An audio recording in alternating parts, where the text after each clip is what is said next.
Canadian police arrested a minister this weekend, and the video of it is setting the internet on fire.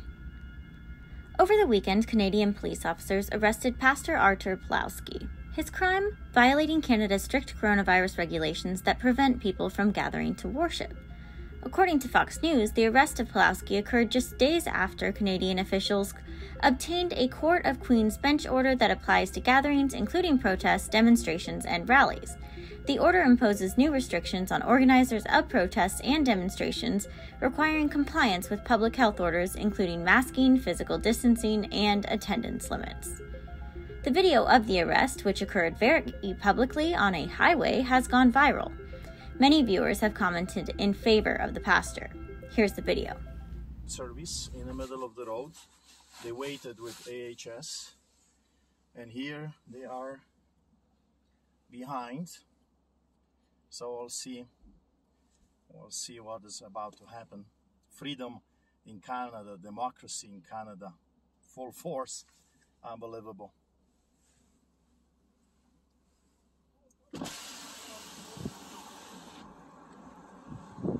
Hello, sir. Gangsters are here.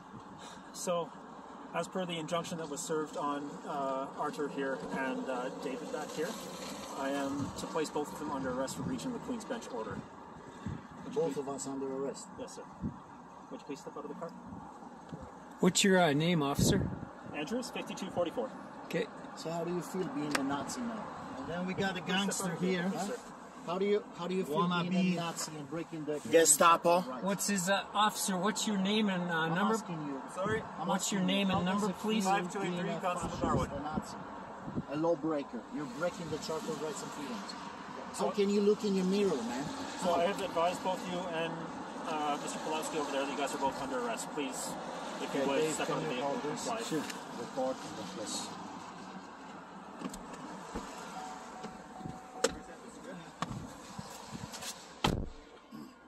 Open the door, man. Whoa! Stop!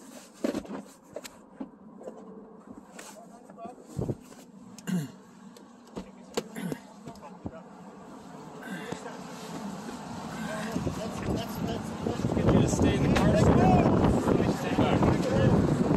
If you're not recording, it's backwards. Right now, one more.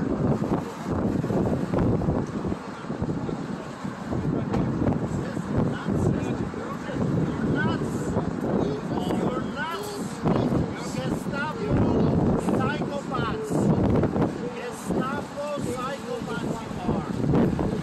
Gestapo. What's your name, officer? Do it the Nazi style. Do it the Nazi style. You're good Gestapo, do it the Nazi style. Do it the Nazi style. Do it the Nazi style! Do it, they'll taser me, kill me!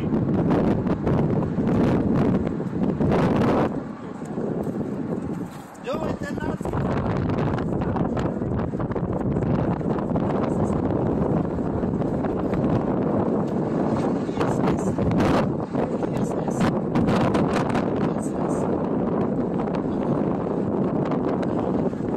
Shame on you guys. This is not communist China. Don't you guys have family and kids? Whatever happened to Canada? God keep our land glorious and free. What are they gonna do when they come for your kids? Shame on you guys. You call yourselves Canadians? Man, where's your oath? Where's your honor? Where's your dignity? You guys aren't Canadian.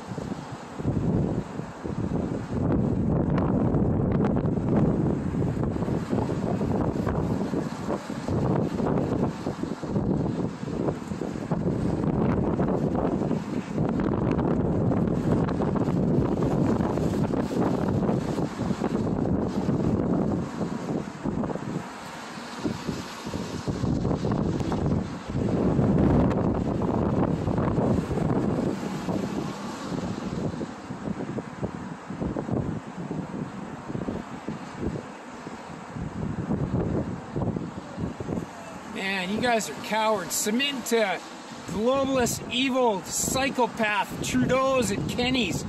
Snakes. You think this is going to get any better?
Where's your honor, sir? Well, we turn this around.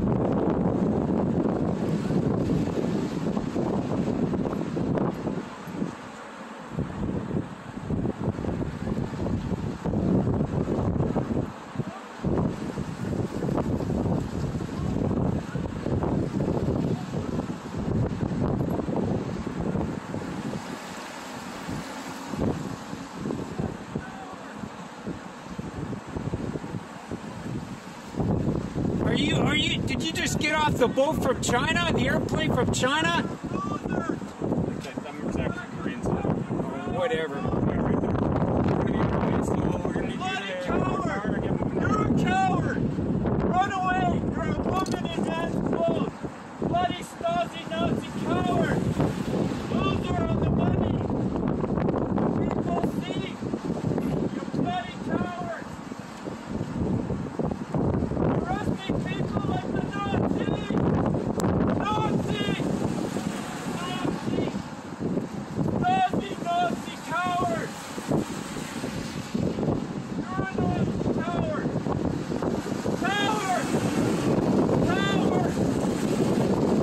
Bunch of women in men's clothes! Coward! Run away, you coward! Go get your paycheck, you loser! Bless you, Patriot. Those guys are evil, Stasi Nazi.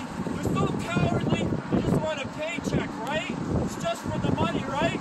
They're going to Brown and Nenchi and Cheney. Bunch of coward losers. Yeah, you're right. Liberals have a new plan to make their power permanent, but conservatives are fighting back. On Tuesday, the Senate debated the controversial bill Republicans are referring to as the Corrupt Politicians Act. The bill will federalize all elections, eliminate voter ID, restore voting rights for felons, and encourage ballot harvesting throughout the country. It's a complete nightmare for democracy, but Democrats want it for one big reason. It will make it way easier for them to cheat in 2022. But conservatives are fighting back. Watch Ted Cruz demolish Senate Democrats. And I would point out that to take Senator Sanders, for example, I think it would be difficult for anyone to argue with a straight to argue with a straight face that a federal election commission that consisted of two explicit Democrats and Senator Sanders would not be a partisan weapon. And look, all of us know how to do this. We have an example, not only the Federal Elections Commission itself, but we have an example in the Senate. We have an ethics committee. The ethics committee is the one committee in this body that is designed not to be a partisan committee. And under our rules, it takes a bipartisan majority. Just like the Federal Elections Commission, the Senate Ethics Committee has 3 Republicans, 3 Democrats. That means when the Republicans are in power, and most of us were here when the Republicans were in power for a long time, I suspect Democrats wouldn't have been happy if it was a 3-2 Republican majority that could be used to launch an investigation of a Democratic senator, say, a month before the election.